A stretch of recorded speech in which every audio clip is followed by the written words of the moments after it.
Hyperdrive Hockey is brought to you by the Game Over Network. Make sure to follow us on YouTube at Game Over Network and catch Hyperdrive Hockey in audio format on Apple Podcasts, Spotify, or any other good streaming platform.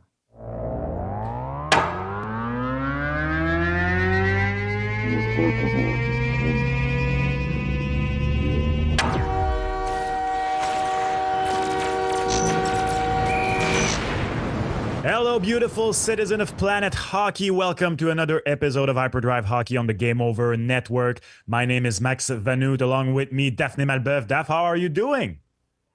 Pretty good, Max. Pretty good. And of course, behind the board, producing this beautiful show, the master, the one and only captain of the ship, Kevin Laramie. Kev, how are you doing? Hi, Captain. Hi, sailors. I'm doing pretty good. And, it's getting cold here, so my boat is pretty much on the shelf for now. And I mean, you kind of are wearing a bit of a, I don't know if it's a Ralph Lauren or what, but it does seem a little bit like navy type of t-shirt. I wanted to wear something navy. Obviously, I don't have any like navy and orange or anything like Oilers related. Like, well, this is navy, so that's the closest I have to an Oilers jersey for now. I do have an Oilers cap. Beautiful Oilers cap. I don't wear it that often, though. Not an Oilers fan. It was given to me. Beautiful cap. Anyways, I have like 30 caps, so whatever. So many people who don't know me go like, oh, Raiders fans. Nah, just a cap. Just a cap guy. Oh, Niners fans. No, just the Caps guy. Where today, Expo. Oh, yeah. Expo's fan, though. Yeah, beautiful. Montreal Expo today on the head. I almost forgot which one I was wearing. I had to take a look at myself in the camera right here. But this was a very visual segment. We say hello, of course, to everybody listening in audio format, available on Spotify, Apple Podcasts, Amazon Podcasts. Make sure to subscribe. Please consider leaving a review, a comment, anything that helps us. Of course, also subscribe to the Game Over Network channel on YouTube. And wherever you are from, go follow your market's local Game Over page, whether it's Game Over Montreal, Ottawa, Toronto, Winnipeg, Calgary, Edmonton, or Vancouver. A lot going on in the hockey world. We will, of course, talk about many topics on the hockey planet today. We will talk about Nate Dogg. Nate Dogg is eating. My man is eating. And Daph Kev, I will have to do a little apology to Nathan MacKinnon later on in the show. I'm telling you right away. I feel it's apology time in this episode. I also need to make an apology to someone, but it's gonna come later. And I'm not gonna spoil to who it is destined for. A time for redemption, maybe. You know what? Maybe it's because personally I feel very grateful. I feel very grateful because if you're an elder emo millennial, today was a great week. My Chemical Romance and Linkin Park both announced tour this week. So you know what? I might be $1,000 poorer in 2 weeks or whenever those tickets come out. Even more because my Kim is only going to Toronto. Anyways, let's dive head first. And we got to talk today about Connor McDavid, who Thursday night against the Nashville Predators. I don't know about you guys. I would say I am 95% confident that Connor McDavid is hitting the 1,000 point mark tonight. Daph, how are you feeling about it? Oh, I don't think he's going to leave it on the plate. Like, this is Connor McDavid. I mean, you got to believe that he's going to achieve it, and he's going to achieve it tonight. No doubt about that. In my mind, no doubt. Kev, how confident are you McJesus is hitting the 1,000 point mark Thursday night against the Preds? To be honest, I thought he was going to hit it on Tuesday. So I was working the stats for TVS Sports on that game. And it was 5 points away at the beginning of the game. So, of course, we had some stuff ready. I did some research. I'm like, all right, we're good to go. He's still 5 to go. Who are the fourth? Because he's going to be the fourth fastest. We'll talk about this in a few minutes. But I was ready to go. I had some few stats and stuff. And then I'm like, okay, 1 point. Then two assists. Then a goal to assist. Then a third assist. I'm like, there's 5 minutes left in the game. Everyone was just giving him the puck. Everyone was aware that he was just a point away. Like, okay, power play. I'm like, there's 3 minutes left in this game. He's going to be the entirety of the time on the ice. No, they took him out and they kept him for overtime, which he did get a point. So he got it fourth in overtime. But, I was sure that everybody was like, okay, let's get this over with right here, right now, at home. Let's get to 1,000. But he got just 1 point short. What is it? Independence Day? What movie is it that the character goes, "You, he did it, crazy mother, he did it," or Uh, anyways, it's in the 90s. I think it is. I think it is Independence Day where Yeah, I think too. they shoot the virus into Exactly. and the mothership, and then it works. I'm like, Yeah. oh, that crazy MFR did it. Yeah, I think so. I'm pretty sure it's Goldblum saying this about Will Smith or whatever. Anyways, that was kind of my feeling, Kev, that game we were talking about. It was the Islanders, right, on Tuesday night, who were in Edmonton. Yeah. So, of course, for us East Coasters, so, I mean, Edmonton's game are usually at 9 p.m. For us, it's not as bad as the full-on West Coast, like Vancouver, California, and such, who are at 10 p.m., 10:30 p.m. sometimes. But, you know, it's a choice to watch a game in the West during the week. It's a choice. And I'm looking at it. It's not like whenever Ovi is getting within, I would say, maybe not 4, but 3 goals from Gretzky. Later this year, Kevin, later this year, it will happen. I'm going to watch every Washington Capitals game. I want to watch it live. I don't want to see the highlight. I want to watch it. I want to live it. So McDavid's 1,000 points isn't as big, but it's a cool moment. I want to watch it live. And so on Tuesday night, I'm going like, oh, wait, is tonight, and I go, oh, 5 points? Nah, I'm sleeping tonight. And then I go, wait, if there's a guy who could go on a 5-point rampage tonight, it's McGee's. And I'm like, nah, no. And I wake up the next day, and of course, I open my phone and I see all the visual. And I'm like, wait, did he do it? And I realize he's 1 point short. I'm like, oh, thank God. Thank God. But crazy mother almost did it. Were you praying that he didn't got it? You know what? As I said, it's not as big as Ovi's goal record, so I would not have. I would have been, oh dang, but I would have been disappointed to miss it. What's crazy to me, guys, is I feel like it was yesterday that both Ovi and Sid hit the 1,000 mark, and in a way, it's because it is. It was barely like a few years ago, and it's because Connor McDavid has gone berserk from 500 to 1,000.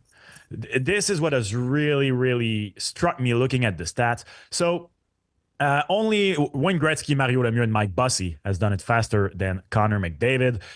He will do it in 600 and whatever, how many games now. I think he does it on Thursday night against the Nashville Predators. Here's the thing. It took him 6 years, 369 games to reach 500 points. It took him less than 4 years in calendar years and less than 300 games to go from 500 to 1,000. That is absolutely berserk. Connor McDavid's prime has been one of the greatest prime in modern sports history. And here to me is the craziest stats of all. That one I didn't know. 500 points. It took him 369 games to hit 500 points. The exact same number as Sidney Crosby. So Sidney Crosby and Connor McDavid were nose to nose for the first 500 points. And then, of course, Sidney Crosby reached the 1K mark in 757 games. So, yeah, it's really like the mid-20s, the early to mid-20s of Connor McDavid. The prime on an individual level has been absolutely berserk. Yeah. And he's so, like when we look at him, we're like, it feels like sometimes he's larger than life. I mean, he's so purely skilled.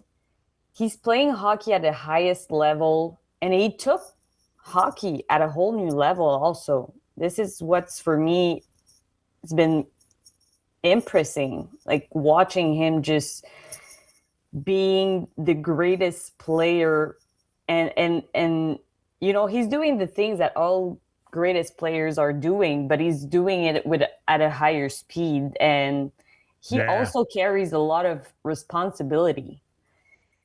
We don't it's something that to achieve what he achieved, but the way that he's carrying these big responsibilities, the way that he's had the leadership that he had at such a young age, I don't know. I mean, I can understand what you're saying. It's like, it's not the same as Ovi's gonna reach, Gretzky's record, but it's so impressive at the same especially time. For our generation, we never thought we would see something like this. Yeah. Kev's a bit older than us. Maybe Kev has a few memories of the 80s, but for us, no. And we grew up in the worst offensive era, and I talked about it a week ago. Like, I'm not the biggest fan of those crazy 7-6 games. I was having a discussion with friends on Wednesday about how most of them are like, yeah, I actually preferred when the highest players had 120 points. But the thing is, Connor McDavid did what Gretzky did in another era, what Lemieux did in another era, which is completely separating himself from those people, from the other players, finishing as far as how many was it? 21 points ahead of everyone. And to me, that is the craziest accomplishment of McDavid so far. It's the 100 points in 56 game in the shortened season. Because at the start of the season, I remember saying at some colleagues at BPM Sports back then, like, I think he could hit 100 this year. And everybody like, you're crazy, man. 21 points ahead of everyone. And that was Leon. So any non-teammate, 36 point ahead in a shortened season. Imagine if it had been an 82 game season. Yeah. And it's just like he has improved ever since. That is what's the most impressive thing for me. It's kind of, we thought maybe at the beginning of his career, he's a young player, he's hungry, but he just kept evolving and just getting better and better. And if we're looking at, like his biggest accomplishment so far, I would say that the 42 points playoff performance last spring, for me, it just cemented his legend. 42 points, and you're not winning the cup. I mean, of course, the burst in the locker room that we saw on the Amazon Prime show. I mean, I would have been the same. Maybe it cannot, like, you have a 42 points playoff performance and you're not winning the cup. It's infuriating. Infuriating. I have to ask, will he be the second one to get 2,000 points after Yes, Gretzky? It's absolutely. almost like we're there. He's 27 years old with 306 days. So he's going to be 28 in about 2 months, a little bit more than 2 months. So he might have another decade of dominance in him. And then he might actually get to 2,000 points, which is insane. There are only two scenarios I can see in which he doesn't reach 2K. One is a devastating injury. And Connor McDavid's game is so reliant on speed. I think he is in that category of player that when the speed finally drops, he will find a way to evolve. Honestly, this is what generational player like him do. So I think he will be able to do that. But devastating injuries can have some rippling effects on the player. So that would be one. Two, the only other scenario I see is if he pulls a Jordan. Let's say that the Edmonton Oilers somehow go and win 2 or 3 cups back to back. He has another 2-3 hearts. And at 35, he goes, yep, that's it. Nothing left to prove. I don't think he does that. I don't see him doing that. So to me, Kev, to answer your question, there isn't even a doubt in my mind that he will be the second player to reach 2,000, especially considering, we are in an era where there are more goals. I think this is cyclical. I don't think it will last forever, but I do think it lasts at least another 5 years, for which he will still be in his prime. So yeah, I think he does. One way to make sure that stays the case is you keep Stuart Skinner to play with the Edmonton Oilers, so that way he needs to score 4 or 5 goals just to win a game. He had 4 points and they needed overtime because the Islanders scored like easy goals against Skinner. So yeah, exactly. That's maybe have been the strategy all along, guys. Yeah. Do you think he reached 2K, Daph? Oh yeah. Yeah. Yeah. For the same arguments that you just said, but it's just, yeah. I feel like we're not over being impressed by this guy. And there's a reason why we call him McJesus. And I don't want him to pull off a Jordan. Oh, me neither. Now, I think we all agree. We all seem to be Team McDavid. Not that he's our favorite player or all that, but we do acknowledge the accomplishments. But there will be not players, but people, I'm convinced, in our DMs, in our comment section, saying, no cups for McDavid. And is Robin, Leon Draisaitl, said, we're talking legendary. Was that an hyperbole from Leon Draisaitl? Personally, I don't think so.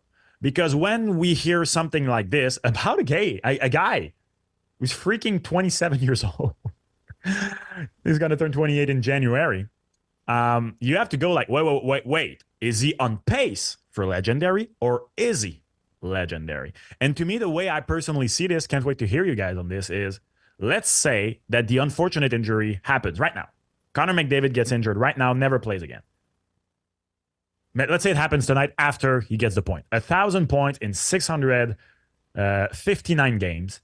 1, 2, 3, 4, 5, 6, 7 100-point season. A Conn Smythe trophy. 3 Hart trophies. Yep, to me, we're talking legendary. To me, we're talking legendary and not on the road to legendary. Like, it's not a what if. There would be a what if. Just like there is a what if for Mario Lemieux, Bobby Orr, players whose career were shortened. But to me, there are still top 3 players of all time despite injuries.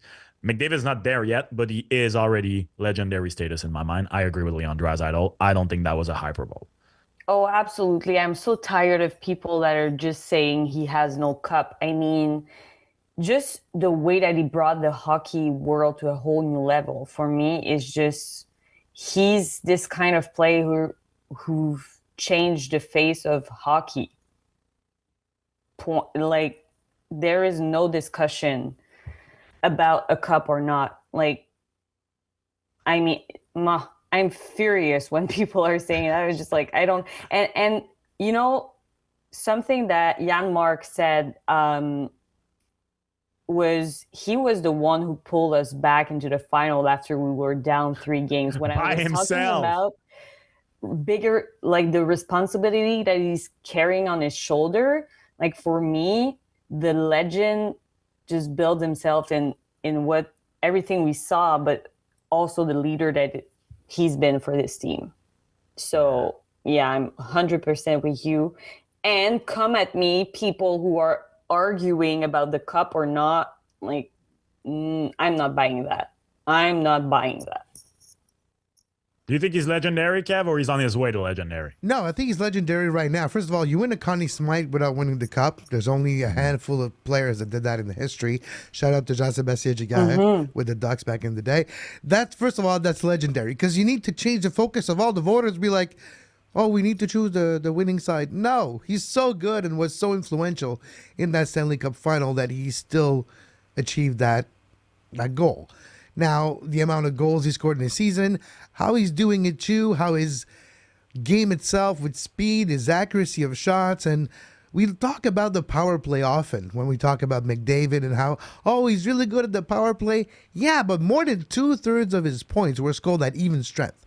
645 as of right now since 2013-14, which is first in NHL. He's the first in the league in amount of even strength points. And, of course, same for the amount of points since 2013-2014. So he's been the most dominant player in the last decade. And if we would have, I don't have the stats right now, but if you look at adjusted era between decades and decades and decades of players, he would be above players like Lemieux, above players like Gretzky, above players like Crosby in his first decade, above players like Bure, Pavel, not Valérie, because obviously Valérie is not even close to being legendary. Pavel, yes. Better than Teemu Selanne. Shout out to Valérie Bure. Half legend. Somewhere on the beach somewhere. But, he's legendary for all those reasons. And he is very low profile as a personality, right? It's just recently that he's been opening up with enjoying the talking to media aspect. At the beginning of his career, he was almost like a robot, barely like shy, barely interacting. Typical hockey player. Yeah, but not using that spotlight. Well, typical hockey player, some people like PK Subban, the opposite, right? So yeah, not your typical hockey player. No, you're right. And you see that it's harder to build your persona that way, your mythos. And I think Connor McDavid has done it with his play. We're surprised when he only gets 1 point in the game. That's how good he's been. It's like, bad night for him. Only get 2 goals. That's a bad night. That's how good he's been. No, we are on the same page on this. And to conclude on the cup aspect, I think in the media we have a responsibility about how the discourse has been shaped in these past few years. And I do think, don't get me wrong, the ultimate goal is to win a championship, right? But we're talking team sports, and I do believe that the focus for a lot of people has simply shifted to ring or no ring. And don't get me wrong, a ring is an argument. It is an argument, but to me, it is part of a resume. So, for instance, you will never hear me say that Chris Kunitz is a better hockey player than Connor McDavid, like, or Sidney Crosby, or practically every other player in the damn generation, because he's not on the level. Between the same category of players, when it's all said and done, if Sidney Crosby has 3 rings and Connor McDavid has a ring, like, to me, it will come into the balance when I will rank them on my all-time list. But it will come into balance. Then, how far ahead will McDavid be in terms of points, and in terms of Hart trophies and all that? These all come into balance. But yes, maybe I'm going to say, yeah, just a little bit. I would take Sidney Crosby higher on my list than McDavid. But I'm not going to go, nope, Sid has 3 rings, McDavid has 1 or 0. So far, he has 0. Like, it ends the talk. I'm not like that personally, especially not in hockey. There are other sports where I feel like it's more relevant. And it's a 32 teams league. It's pretty damn hard to win the Stanley Cup. I mean, let's be realistic there. It's crazy how tough it is. Just look at Ovi. And I mean, does the fact that Ovi had a cup really change the way that we are perceiving him? Like, does it really add to its legend, to his legend? I'm yes. not really. I mean, yeah, it's another. I mean, yeah, it's something to take into consideration. But it depends of the quality of the team you had with you. Like, when you look back on the Washington Capitals, if you had told me in 2007 which teams will go on to win more than 1 cup, I would have had Pittsburgh, I would have had Chicago, I would have had the Caps, not the Kings. Like, I don't know if you get what I mean. Yeah. And also, if Terry Price had taken the Montreal Canadiens to a Stanley Cup, that would have been so heavy in his resume, because he never had a real cup qualifier team ahead of him, So that's why I think that sometimes the discussion is too in surface regarding rings and regarding Connor McDavid. As long as he doesn't win 1, it will be in the discussion. That is for sure. 1,000 points for number 97. Time flies, definitely. Let's go around the league now in our big spaceship on Hyperdrive Hockey.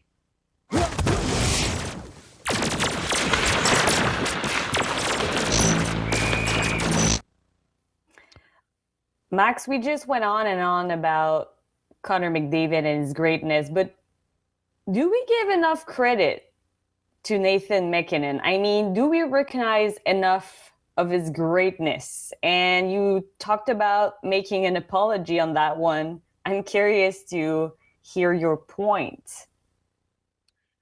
Here's the thing. We just talked about McG, right? For many years now, I've had this take that whoever puts McDavid at second because, MacKinnon carries Colorado further and he does more, he plays both ways, and no, I still prefer this guy. Or, you know what, actually the only argument I personally was willing not to just, push away was Makar. Because I do feel like Makar is generational in his own sense on defense, but even there I felt like it was a reach. With that being said, what Nathan MacKinnon is doing this year is on McDavid's level. And also because a lot of people who have told me that McDavid was number 2 in their book, they most of the time had MacKinnon at number 1. Sometimes I heard a few people say Makar. Sometimes I heard a few people say, nope, he still hasn't surpassed Crosby, which in terms of career achievement, he hasn't. But as the best player in the league at a given moment, to me, he has. 33 points in 17 games. That is 160 points pace so far. That is absolutely nuts. And here's the thing. He's doing it without a supporting cast. He has Makar, he has the big Mikko Rantanen, and that is pretty much it. Because when you look at the potential top 6 players for the Colorado Avalanche so far this year, Jonathan Drouin has 1 game. Archie Lekonen has 5 games. And of course, for different reasons, Valeri Nichushkin and Gabriel Landeskog haven't played. In Landeskog case, he hasn't played since they won the Cup, so he wouldn't. Yeah. But he is doing this, like, not on his own. But more often than not, when we talk about players, you have to look at who they are playing with. Does anybody think Zach Hyman is a 50-goal player last year if he plays for the New York Islanders? With all due respect to Zach Hyman, no. But there are very few players that can put up the same amount of points on the board, whoever they play with. And what Nathan MacKinnon is doing so far this year is bonkers, absolutely crazy. And I have an apology to make right now, in the given moment in time that we are. He is the best hockey player on the planet. Just right now. Over a long-term period, I'm going to say McDavid. But this week, all right, my man is eating. Let him eat. Yeah, and MacKinnon, he's been also carrying his team on his shoulder for a long time. Like, I feel like he's been kind of in the shadow of Crosby, the Ovi, and the McDavid. Yeah, he's kind of the one that needs to be recognized for his greatness also, and for the way that he has been a leader also on his team. Yeah, absolutely. I was always curious, like, because there are rumblings about MacKinnon that he is so intense, so serious, that I don't know if you've heard the same ramblings, but that he might not be the best teammate, which to me isn't really a problem because it's up to the others to be on his level. But because of that, I was wondering, when Landeskog is gone, is he the captain or is Makar the captain? And I love Makar, but right now the man at the helm is MacKinnon. Yeah. Oh yeah, of course, for sure. Talking about greatness, Max, we've been, talking about the Three Musketeers in Pittsburgh with Evgeny Malkin, Chris Letang, Sidney Crosby. And now, looking at what the Penguins made, like the move, the Lars Eller's trade, I'm looking at this and I'm like, is this a sign that they are starting to fill their reserves a little bit and planning ahead for maybe what's going to come in the future when the era of those Three Musketeers coming to an end? It's interesting because Evgeny Malkin said this: "It's my second home here. I'm glad to be here. It doesn't matter what happens. We win or we lose.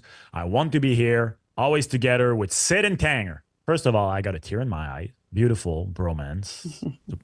Boys riding together in the sunset. With that being said, Gino Malkin is saying the right thing, and he should say that. I'm not saying he shouldn't say that. He's a player who has been there his whole career. They have won the Cup 3 times together. They've been through hell and high water. Good on him. That doesn't mean Kyle Dubas should listen. I don't think Kyle Dubas should listen. I was willing to give one last shot to this core in Pittsburgh, but now it's time to break the band. It's time for the Beatles to go their separate ways. It's time for Paul McCartney to go fund Paul McCartney in the Wings. It's time for John Lennon to go write Imagine and So This Is Christmas. Let them go. I know Pittsburgh fans don't want this, and maybe the guys don't want this, but I think it's for the best because you're just going to drag on and on and on. The Pittsburgh Penguins are not going to make the playoffs this year. The Pittsburgh Penguins are not going to make the playoffs next year if they don't change things. Probably not. So we're going to end Sidney Crosby's, Gino's career and Chris Letang's career on the 5 years playoff draft? No, come on. Break the band. Yeah. Let Gino Malkin go be a second-line player in Florida or in Tampa or in another contender. Let, for God's sake, Sidney Crosby go to the Colorado Avalanche, the Montreal Canadiens, the Colorado Avalanche. And I've said it before, I don't think Chris Letang is tradable right now, but it's time. Time has come. The time has come. gotta go their own way. But do you really want to be the GM who is staring the whole thing down? That's your job. Like, Do you want to be Yoko Ono? Is Kyle Dubas Yoko Ono? That's the question. But it's his job. And you know what? When he took the job, I remember like my take was, I hope that like it's written in the contract. Hey, I'm here for at the very least, let's say 6-7 years, because you know I'm in an impossible situation where nobody's gonna want me to break the trio. Like you're gonna want me to try and keep going, which is probably not going to work, but then I will have to rebuild. But you have to let me get there. I'm willing to do it because it's not a job personally I would have wanted back when Kyle Dubas took it. After Ron Extall did the work of demolition and that there was no clear short-term prosperity coming to the team. Look, Kyle Dubas has done mistakes at the helm of the Penguin. He's not like his hands are not 100% clean, but to me, the mess isn't on him. But he's been hired. I'm convinced he's been hired to rebuild. So you know what? Part of the job is to carry the message, make sure it's understood, and then build on the promise. Like do it. But I feel like his hands are tied on this one. Like the Lars Eller trade, they acquire like a 5th and a 3rd round pick. It was a pretty small trade. And you're looking at this and you're like, okay, they're open for business, but in what way? Because it's not simple. His hands are tied. You have the 3 Musketeers that feels that they are untouchable and they are holding the cards there. You're looking at the guy who has like no moves clauses, Brian Ross, Tristan Jarry, Eric Carlson, Malkin, Letang. And you feel like you're looking at the other players and you're like, who's tradable? Who has values? Lars Eller. He was the only one, I guess. Not Eric Carlson. That's at the moment. What? You know what? San Jose kept some salary, maybe. Anyways, but here's the question I have for you. Does it come from Dubas or does it come from the guys? I think it comes from the guys. I think it starts with Sid. I think it starts with Sid taking Gino and Christopher Letang to dinner at a beautiful place in Pittsburgh, or maybe on the road. Maybe when they play a game in San Jose, because they're going to be at peace. Like 3 hockey players from an opposing team in a restaurant together in San Jose isn't weird. They're just there eating. But he's there for a meeting. He's there for a Tony Stark, the Thor and Captain America meeting, the 3 of them, and going like, hey guys, I think it's time. We're brothers for life. It's time to go and seek out and say, yep, we're open for trades. I think. Yeah, but they need to think about it because you're looking at the future. It's not looking good. No, like, it's a headache. Yeah, and they are rebuilding the bank too. If we're looking at this trade in a bit more details and what it actually gives Pittsburgh is with the 3rd and the 5th round pick they got for Lars Eller. The 3rd round is in 2027. The 5th round is in 2025. They now have acquired or amassed 29 draft picks over the next 3 drafts. 10 for 2025, only 1 in the first round, 0 in the second for 2025, so they're very light at the top of that draft. In 2026, they have 9 picks, 1 in the first round, 2 in the second, so it's starting to look good. That draft year is better than 2025 also. And 2027, same thing, 1 in the first, 2 in the second round. Those are the 2 draft years, 2026 and 2027, where they can get top and good players if they're in the lottery. So you're looking at 3 years to be bad. Who is going to want to live that rebuild? Maybe not Crosby, maybe not Malkin, maybe not Mike Sullivan, because if they lose Friday night against Columbus, it might be the end for Mike Sullivan. Oh, I completely agree with this take.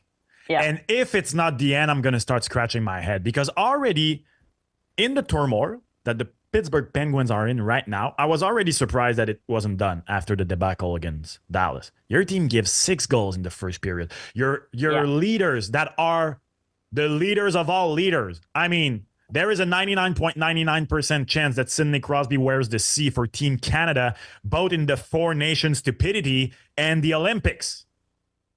Like, he's the leader of all leaders. There isn't a hockey team on the planet that you build from scratch with whoever you want that doesn't have Sidney Crosby with the C on. I'm convinced of that right now. Of course, not at all time, but active players. So he's the leader of all leaders in the league. And when he is so frustrated as he was against Dallas, that debacle, that 6 goals against in the first period on your freaking ice, I was so surprised that he is still the coach. And I completely agree with you, Kev. If it doesn't happen after another loss against Columbus, I will be scratching my head big time. Yeah. Maybe he's the first domino to fall. Yeah. And then... You were saying, sorry? Then it's just starting the ball, just... Yeah, it gets going. Here's something interesting regarding what Kev said about the picks, okay? So that's very interesting, the amount of picks. To me, that means the start of a long process, right? Because those picks, like, unless they really fall off this year and then maybe get lucky in the lottery, like, they're not going to draft first or second or third. At the very least, if they keep the gang together, I don't see so. And anyways, there is not a Connor Bedard, there is not a Macklin Celebrini, there isn't a Auston Matthews, there isn't a Sidney Crosby in the draft this year, who comes in next year and is on a team that already has Crosby and Malkin, like a bona fide like game changer. Yeah. To me, this is, and you want to know where Pittsburgh went wrong? Here's the last 5 drafts. Take a guess.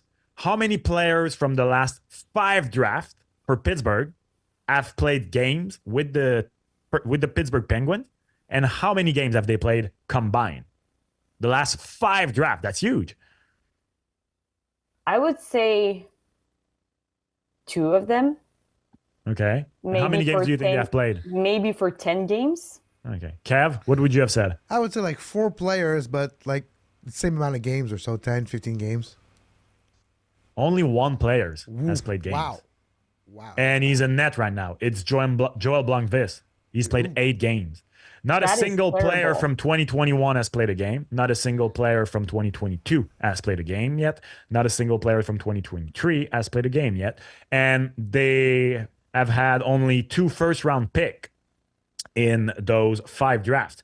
Owen Pickering, who was drafted 21st in 2022, and Braden Yeager, who was drafted 2023, 14 pick.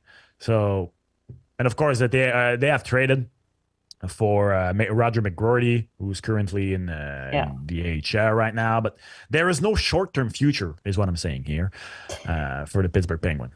So, if Habs fan, you were thinking about being patient, I mean, Pittsburgh Penguins fan is going to be a little long and tough road. Yeah, but the Pittsburgh Penguins fan would answer, yeah, but we got 3 cups. That is another debate, cup or not, whatever.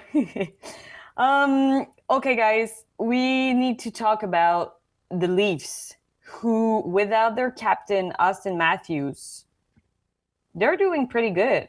We were wondering, is this where the Leafs are falling down, or are they going to be okay? And where we're looking at the way that they played in the last couple of games, Max, I mean, it's going pretty good. And if you're looking at the whys for you, why are they doing well without their captain? 4-1 without Auston Matthews. The only loss, a shutout by the Ottawa Senators. That was good for my pool. Thank you, Linus Olmark, for finally getting a shutout. I'm already behind. I hate it. The big dogs are eating. Mitch Marner is the one who stepped up the most with 8 points in 5 games, but Willie Nylander is right there too with 7. Morgan O'Reilly from the back end with 7 points. And the ones and former captain, John Tavares, with 4 goals in 5 games. Big one on Wednesday night against the Washington Capitol. Austin has the C officially on his jersey. Is John Tavares still spiritly the actual captain of this formation? I am just asking a question. With that being said, I don't think it's a bad thing. I don't think it's a bad thing. I don't think we need to read too much into this on Auston Matthews' side.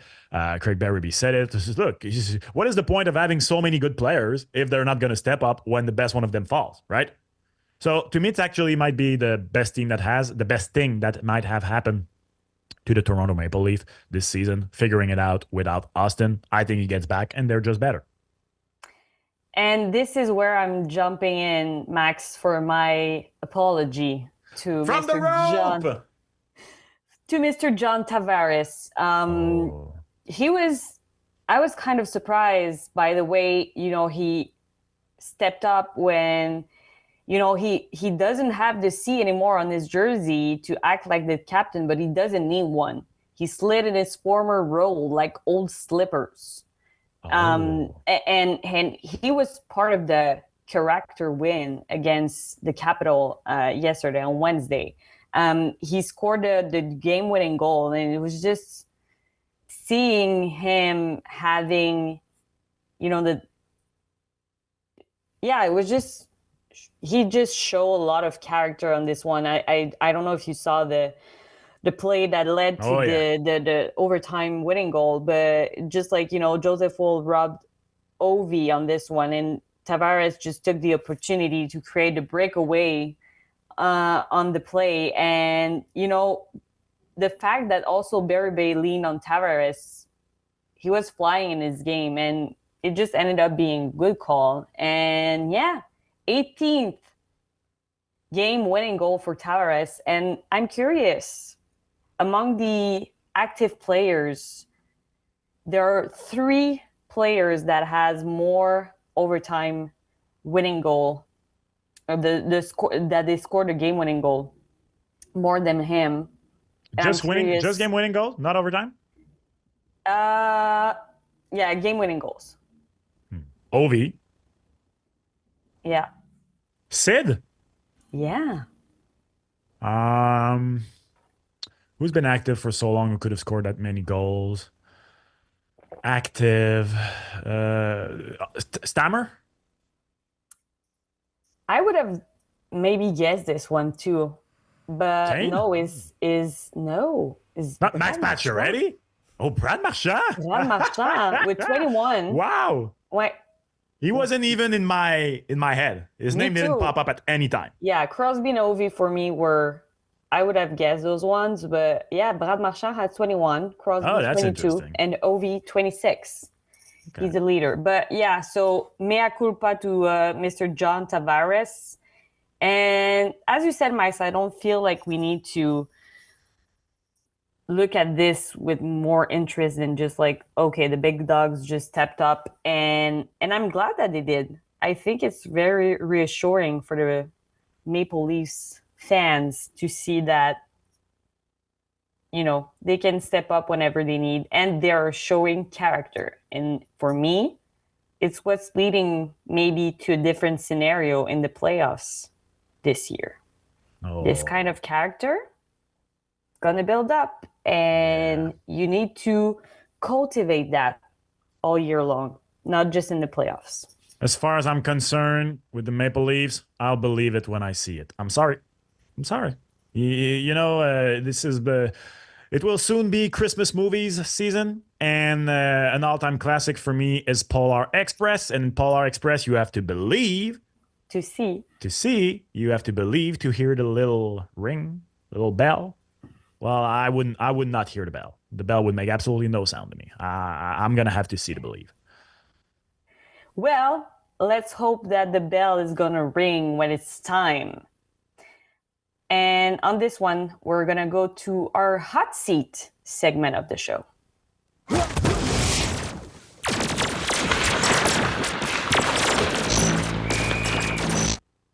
Of course, a lot of players are off to terrific start. We talked about Nathan MacKinnon, but some other are stone cold. Doesn't matter where they play, even if it's down south. They're cold as hell. Will they figure it out, or will their nightmare last a whole season?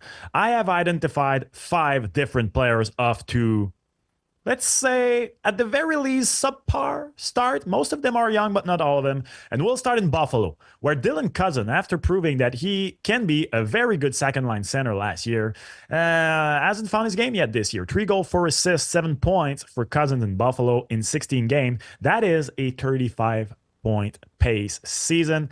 Daff, will Dylan Cousin figure it out, or what we see is what we get from him this year? I think what we see from the Buffalo Sabres is going to be what we see from Dylan Cousins, because I don't feel like he's having the season that the Buffalo Sabres are having. Tate Thompson just, he was maybe flaming hot, but it just left Dylan Cousins stone cold. And yeah, I don't know. I feel like this is going to be maybe a nightmare for the rest of the season, because the Buffalo Sabres are in the nightmare right now, and I don't feel like it's going to come through. Kev, do you think he figures it out? I don't think he will. I think it's, we're talking about rebuild with Montreal, potential rebuild with Pittsburgh. It's been a heck of a rebuild in Buffalo. I don't even remember when it started, and it's like still continuing. It's like it's still at the beginning of that rebuild. It was like that 1 year where they were close to making the playoffs a few years ago, and then it just fizzled out. Just like a great Buffalo chicken wing. You eat it, it's really spicy, it's great, but then just disappears from your memory. And I think that's a bit what's happening here with Dylan Cousins. Is like, okay, you're getting close to having that contract, that money, but we need a bit more substance here. Substance and substance. That's the part where not a lot of substance in a chicken wing. I said last year, but it was 2 years ago, he had 68 points, 47 last year. If he can't hit 50 this year, we're going to have to talk about a player who unfortunately peaked early and couldn't get it back. I think he figures it out. I think Dylan Cousins is a 50 to 60 point player in this league. I think he's closer to the 68 point player that we saw 2 years ago than what we're seeing right now. And the Buffalo Sabres can't figure it out as a team, but they have players who can score. They have players who can feed. And I think he figures out and finds his way to 50 points. Kirby Dach missed practically the whole season last year. He looked in training camp, he looked in the minimal time he played like a possible breakout star. And coming back from a full season on the press box, coming back from such a devastating injury, a knee injury he had, is tough, and it shows right now. He has actually the exact same pace, although in different form, with a goal and 6 assists, 7 points in 16 games. Daff, will Kirby Dach get only between 30 and 40 points this year, or as time will go, as he gets back into a more comfortable zone, does he figure it out? I think he's going to need more time. I feel that he's not in the best of his game right now because he's scared. And for me, it's going to take maybe the whole season to figure it out and just like come back at a pace that he was.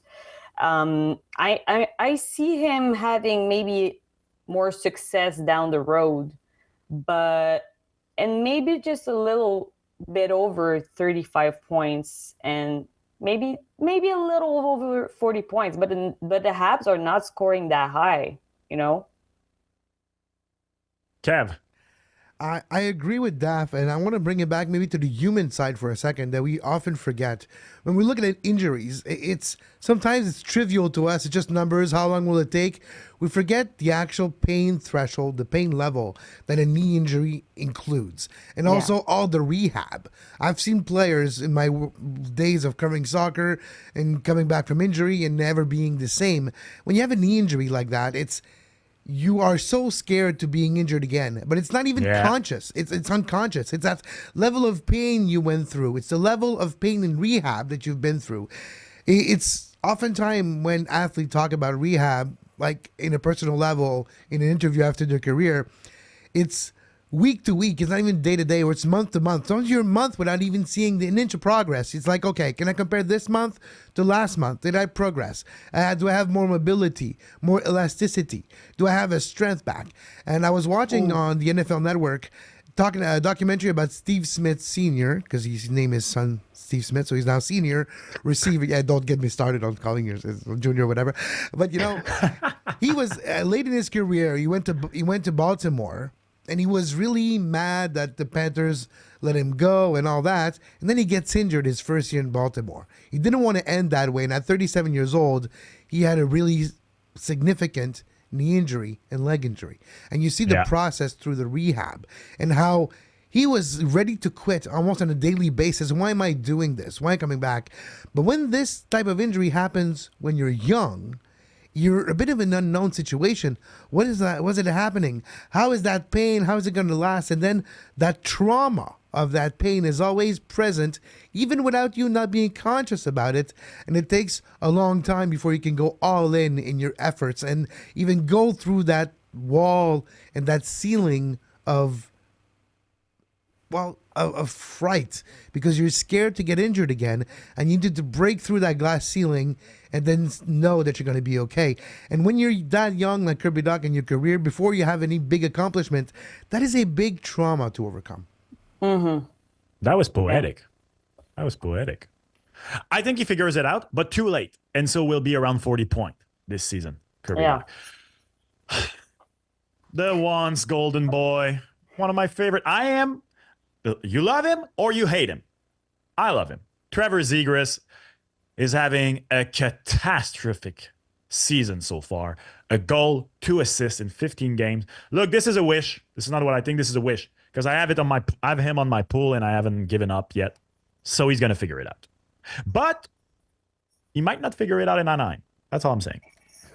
That's what I was going to say. He's going to figure it out when he's going to be traded. I think he's going to do both. Yeah. He's going to get it traded, then figure it out mid-season. But it's curious to see, like, how, he's so far from the offensive machine that maybe many fans had hoped for. And he seems like he lost his swag. He has lost his swagger. His swag. And it's catastrophic. And I don't see how he can thrive if he's not traded. I don't know. Like, he needs to be traded. He needs to be traded. He needs to be traded to a team that accept him as he is. I agree, Max. And I have to say, he has not only have to be traded in a team that accept him, but in a hockey market. He has swagger. The guy has a lot of confidence and he likes to show off. It's hard when you walk around in the city and nobody knows your name. Nobody's saying, hey, good job, buddy. You're good. I like you. You're great. You're a good hockey player. He hasn't been recognized in the streets of Anaheim since maybe 4 years. And that takes a toll. If you bring him in the hockey market, and I'm not saying Montreal, I'm not saying Toronto, bring him to Detroit, bring him to Chicago, bring him to a place like, imagine him next to Connor McDavid on the line. That would be crazy. And we all heard the rumblings about Trevor Zegras, right? We all heard the rumblings behind the scenes that he's not the hardest worker. He's not the most polite and most great guy in the whole world. But you bring him and surround him in a way where that doesn't matter, where he's not the top guy, but also where he's going to be recognized. So the ego is going to be flattered walking around and being part of that team, which I believe he needs. Some players thrive with anonymity. Yeah. Some players thrive being in a place where nobody knows your name. Well, he needs to be recognized. He needs to be saying, hey, you're good, tap on the back, and walking in the mall and be like, oh, wow, it's Trevor Zegras. Oh, hallelujah. I think he needs that. Are you calling him an attention? Yeah. For lack of a better word. And I'm not going to say who are my sources or who, but I've worked closely with people that were in departments when he was drafted, that were surrounding that team when he was drafted. And I can't even say on air what they say about this guy because it's full of profanities and things that are not necessarily the most flattering for the player. But let's just say most of what we heard is actually true. So for Trevor Zegras, he needs, I think, that joy of hockey in a place where hockey matters and not where you're the fifth sport in a city. He has that my father will hear about this energy. Let's say it like this. Steven Stamkos, that one hurts. That one hurts. 4 goals, 4 assists in 16 games. That is a 41-point pace. Contrary to all the other guys we've mentioned, yet we know what Stammer can do. We know. We know who he is.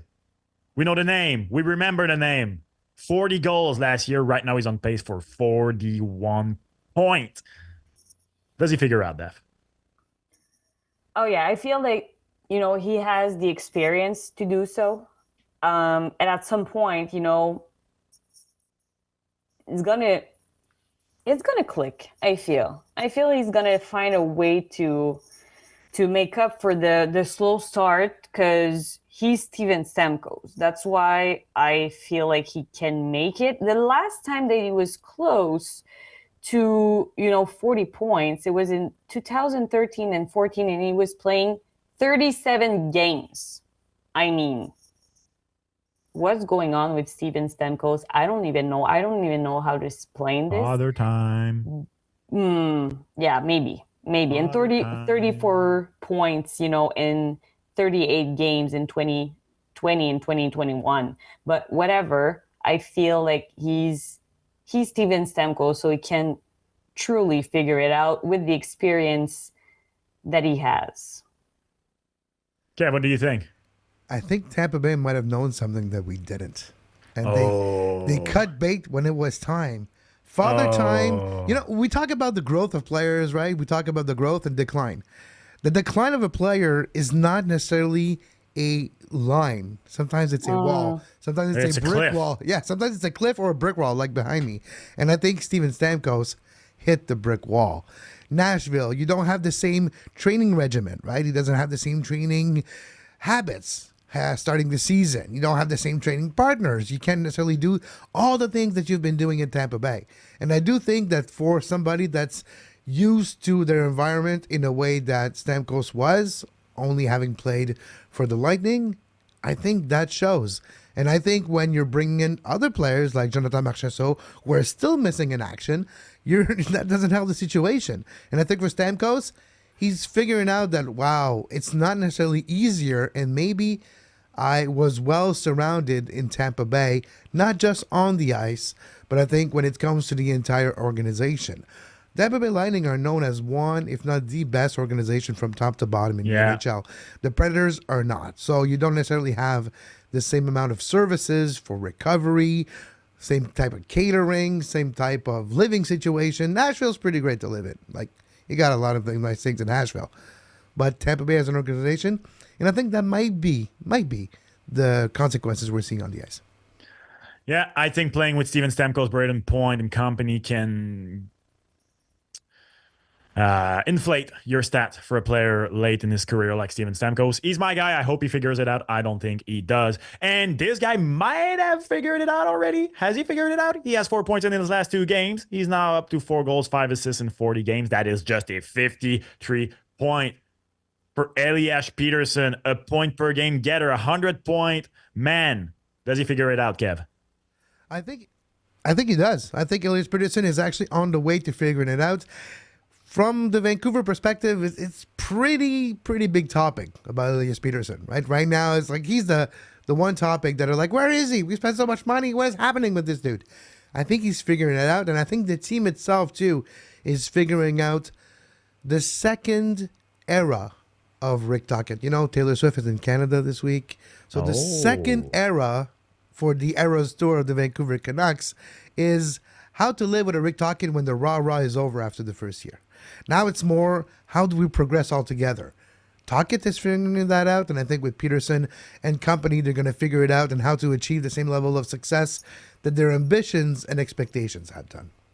Interesting. And he has a team surrounding him that will help him, get a step, just stepping up. We talked about how JT Miller maybe twist a little thing in him at practice some few weeks ago to just get a spark in him, and he has to perform.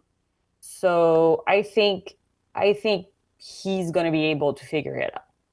I think he has figured out. I think the what we've seen from Elias Peter, he just needed this. He just needed that type of little streak. I think the streak will go on, and I think it will be long gone in the rear view when it's all said and done, and that he will reach at the very least 80 points this year. All right, so these are 5 players. Will they figure it out or not? Let us know in the comment if you agree with us on Dylan Cousins, Kirby Dach, Trevor Zegras, Steven Stamkos, and Elias Peterson. And now to end the week, let's slide in the DMs.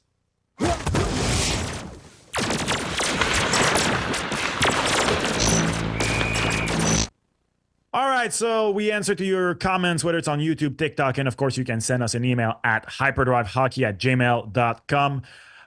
We'll start with just a quick YouTube comments because I felt validated, guys, because last week we were talking to Kaya and Andrew, Kaya from Game Over Vancouver, Andrew from Game Over Montreal. By the way, we had the scheduling conflict this week, so we are dropping this episode on a Thursday. You're welcome. So we're not even sorry. We'll be back next week on Friday as usual. And we were talking about the Canucks skate jersey last week, and I said, you know what? When I was a kid, I thought that was a planet. And I just felt validated because Mr. Modern Marvels on YouTube said, I always knew it was a planet. I thought it was a planet too. So I just wanted to say this. I felt validated. I felt less stupid. Thank you, Mr. Modern Marvel, for making me feel less stupid. I have to do a mea culpa too. I guess you both did this show, so I will also. I thought the same thing too. When I was a kid, I couldn't understand that lines. I'm like, why is it round? Why is it a planet? I don't know, but it makes a whole lot of sense later on in life. Like, oh, it's like the skate and the speed. Okay, but yeah, Planet Canucks would have been great. You know, it's kind of with the blue dress, blue and blue and gold, white. Yeah, and the gold and white dress. I saw the skate. I think not right away, but I was quick to pick that up. But I'm glad, Max, that you feel comforting and you found someone that thought it was a planet too for a long time. You know what is a logo that is very blue dress, white dress in hockey?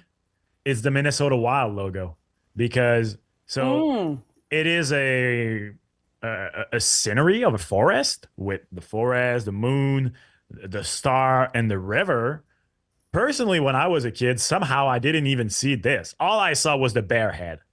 And so many people, it's the total opposite. They always just saw a weird forest in a weird shape. And when they're told, it's actually forming an animal, they're like, holy smoke!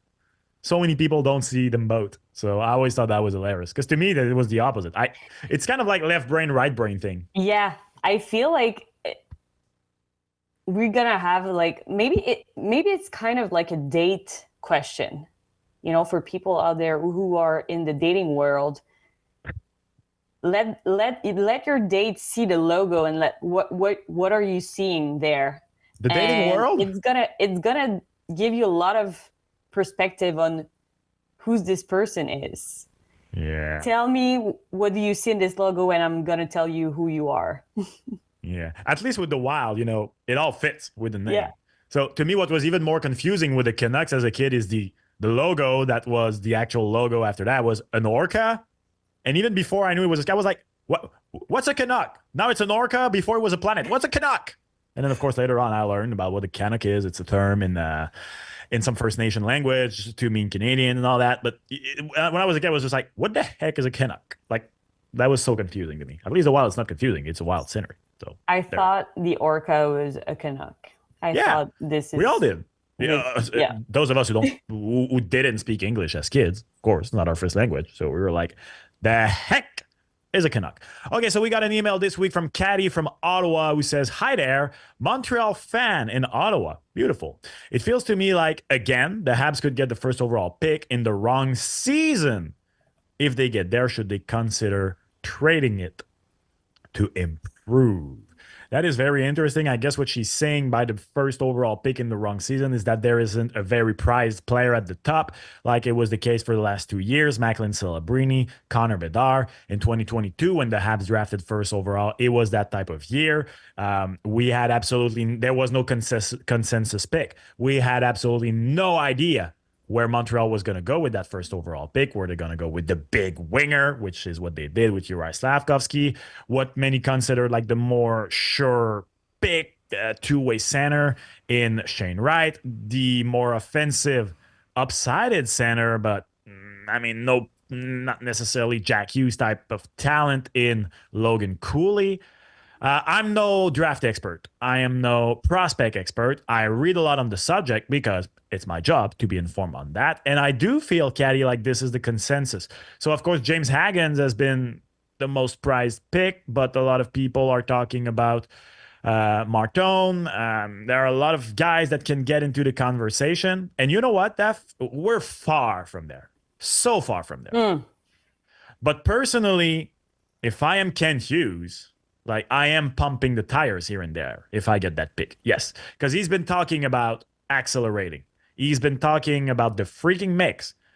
And maybe, like, I'm not saying you do it, but if you do get a better player that is still in the prime of his career for a package including the first overall pick because said player isn't in the best situation with his team, whatever, I would consider doing it, yes, because there is not like this is not a year where you go like you hang up the phone instantly. You don't even answer the phone. You're on focus mode, concentration mode. Don't talk to me. This is not the year for that. No, and I feel like what we need maybe is surround our players with good veterans, or just and not too old veterans. I don't know. I feel like I'm gonna. I would consider a trade. You would? Yeah. You and me both. But that's beautiful. We agree. At this point, and people were patient, and people are still very patient. Like when I talk with people around, I'm really surprised about how people are just willing to be patient. I agree. But not for so long, you know? They're going to be patient for this year around and maybe the next year or so. But for me, I would trade because we need to improve and we need to find solutions. Being just a little bit critical of the team still in Montreal is still, you know, the bows and arrows come up. It's too early to criticize Martin for a lot of fans. I mean, like doing content here in the Montreal market, this is the way it's received. You know, even fair criticism, and I don't know you guys, like if you feel the same way, but fair criticism of the Montreal Canadiens by the fan base is still. We're not in the moment yet where Ken Hughes, Martin St. Louis, and even the players, most of them are open to criticism from a lot of fans. It's still too early for a lot of them. I agree with that. Yeah. I agree, but they have to be careful too because the Canadiens also see the metrics are going down. Ratings are going down across the board for the Canadiens. From radio to TV to over-the-top services, there's some games of the Montreal Canadiens over the last few weeks that have been close to 200,000. When we've seen the peak in the regular season 4 or 5 years ago was 1 million. 1 million was the average on RDS or TVA Sports for a game like this in Quebec. Now it's 200, 300 at the top. Yeah. That's just French broadcast. And that's just French. Well, the French number is actually bigger than all the numbers in Canada usually. Yeah. So usually they're equivalent, but yeah. So that's a big metric. And the Montreal Canadiens are going to be close to losing the momentum they built over the last 15 years, becoming that big juggernaut and that presence in the market. If you go back to the 90s, people wouldn't go out to casual spa to watch the Canadiens and stuff like that. That's actually recent over the last 15 years. Yeah. And that fell off. And it's fell off a big cliff. They hit the brick wall once again. And I think that's where they have to be careful. Because if they don't do something quickly, apathy is going to come next. Yeah. And that is very dangerous. Also, to do that trade, if I may add, you look for a goalie maybe somewhere in the league that could come quickly and help the situation. Because there ain't nothing in Laval that can really help. There's nothing in front, nothing in the back.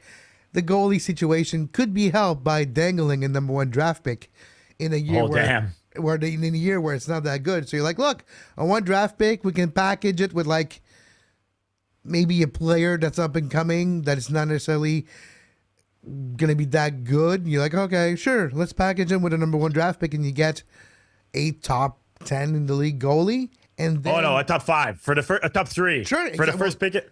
For the first overall pick, get me Shesty. Well, that's the thing. That's the thing. You may be able to get something really, really good. And that's the only, I'm going to keep hammering that point. The Montreal Canadiens over the last 30 years have only been really good and far in the playoffs when they had a generational goalie. Not just a regular goalie, not just a goalie that's good, but a Hall of Fame type of goalie. If that's not the case, Montreal is not that good. And I think now you have Patrick Laine, maybe another couple of top 5s in Montreal. I mean, top 6, basically, 2 first-line forwards, and then you get a goalie. Maybe that's what you need to do with that first-round draft pick. Interesting. But I'm also hammering for the first pick. Get me Carey Price 2.0, please. Don't get me Linus Ullmark. You don't like Ullmark? So this isn't a shot at Linus Ullmark. All right, this will be how we wrap up this episode of Hyperdrive Hockey. Thank you so much for joining in. Make sure to subscribe to Game Over Network's YouTube channel. Give us a follow on Spotify, Apple Podcasts. Leave a review, a comment. Send this episode to your mother, your grandmother, your grandfather, your uncle, your aunt, your sister, your son, whoever loves hockey. And as usual, we will talk to you next week on the next episode of Hyperdrive Hockey when Connor McDavid has officially, I am sure, rejoined the 1K club in the NHL. I'm Max Vanout, along with Daphne Malbeuf and Kevin Laramie. Talk to you on the next episode of Hyperdrive Hockey. Bye, everyone.